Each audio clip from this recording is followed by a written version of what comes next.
Sona, ma'am? Po? Will you attend the Sona? Hindi na siguro. Why, ma'am? Hindi niyo ba pakikinggan yung kapatid niyo, ma'am? Okay lang, pakikinggan. Yun nga lang, masama ang loob namin dahil pinagkukulong, kinakasuhan ang minority. Yun lang, parang di ko kaya eh. You're also Masama ang loob ko dyan eh. Nagpa-protesta din po kayo, ma'am, kaya din kayo nakaitim din po ngayon. Kasi it was mentioned by Senator Cayetano. Last year, itim din ako eh. Diba?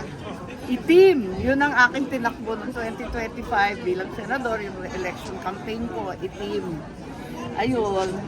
But by not attending this year's SONA, is that a form of protesting?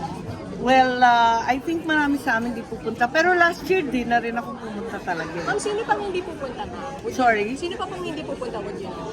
Palagay ko, sina Sen. Loren, Senator Cayetano, Sen. Robin yata. Di ko alam kung sino pa eh. Was that a consensus po ng minority bloc? Hindi. Nagtanungan nga lang kami ngayon eh. Wala namang usapan na mag-itim, wala namang usapan na hindi sisikuan. So, ma'am, naglulok sa akin para sa bahay.